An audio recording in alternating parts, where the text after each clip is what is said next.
Hi, I'm Josh Elliott, and today I will be reviewing Detroit, which is the second Oscar bait movie this year that is based on a true story, has a large ensemble cast, and has a title that not only begins with a D but is also 7 letters and is the location that the story takes place.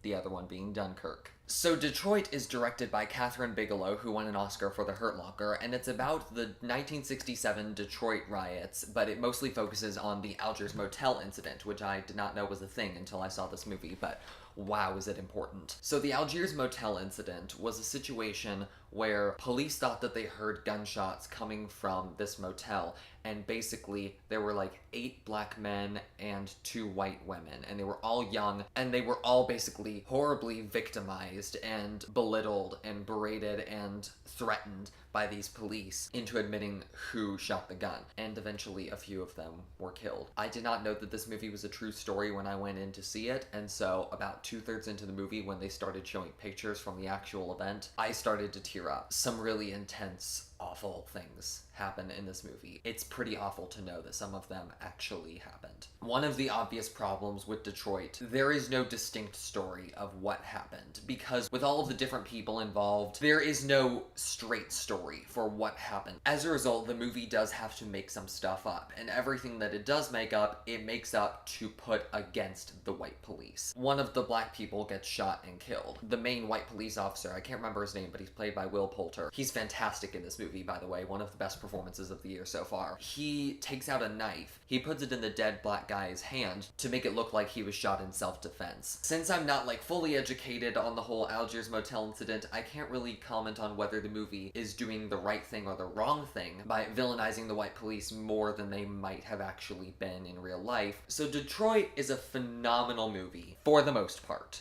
Its biggest enemy is its length. The first 15 minutes of this movie is really about establishing the Detroit riots as a background piece, but you don't want the first 15 minutes of the movie to only be establishing a background piece. You want the characters, you want their storylines, and they don't really go into characters and storylines until like 10 minutes into the movie. The first 10 minutes is really just showing the Detroit riots happening, but they don't really go into how they started. I found it boring at first. The final 30 minutes to 20 minutes of this movie is really the aftermath of everything that happens in the middle, and it's interesting, the stuff that happens. Like, it has some pretty good trial scenes in there. The final 20 to 30 minutes started to make it feel like a character piece, and I never got the impression that the movie was a character piece. I felt like it was a big ensemble cast of basic characters so that you know who they are, you want them to survive, but I never felt directly connected to certain characters. And the end of the movie kind of expects us to feel that way, and so it's kind of odd seeing the aftermath of what happened with all these characters and how it's impacting their lives. Yes, I want to know that, but not for 30 minutes. That being said, though, the middle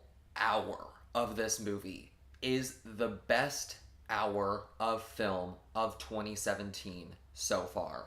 Hands down. It is absolutely phenomenal. I loved that middle hour. I mean, I didn't love it because awful things were happening, but it's so well made. So Kathryn Bigelow, I don't know if I've seen any of her work before. I haven't seen The Hurt Locker, I haven't seen Zero Dark 30. Yeah, I know. I need to get to those. She uses handheld cameras in basically every scene in this movie, but never shaky cam. Thank God for that. It manages to create this constant state of chaos and grittiness without being dizzy or difficult to understand or shaky. And the editing is phenomenal as well. I don't know who edited it, but they did a great job at cutting back and forth between these shots in quick ways, but as I said before, without making it confusing. It's pretty brutal. That's one of the reasons this movie is so amazing, is because it does not shy away from anything that happened. For example, before people start dying, the white police officers, they play a game where they take people into rooms, they fire guns, but they don't kill them, and they basically say, if you make a single sound, then I'm going to actually kill you. The whole point of it is to make the people that are lined up against this wall on the main floor think that they are killing people, to make them talk. Even though they're not actually killing people, it feels just as bad, because they're terrorizing these people. Something else this movie does so good is that it makes you care about these characters despite how little we know about them. It kind of takes a similar approach to Dunkirk and how it has this large ensemble cast of people. It sets up their storylines toward the beginning, but separately, and as the story goes along, they all start to merge together. And it's when they merge together that the storylines become a whole lot more interesting. The ensemble cast is also terrific in this movie. As I said, Will Poulter's amazing. Hannah Murray is really good. She also does a really good American accent. John Boyega, he's good, but his character is usually separated from the main conflict, and so he never gets much to do in the movie. The rest of the cast, I don't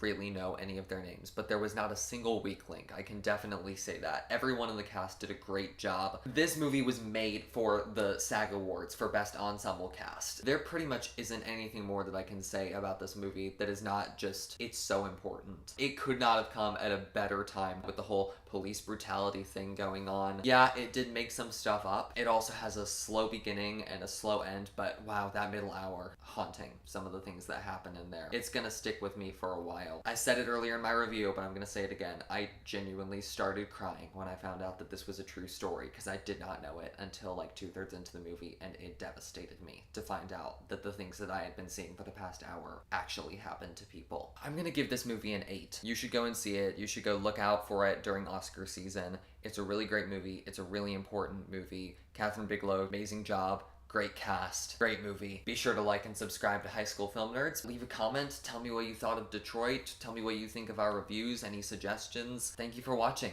Bye!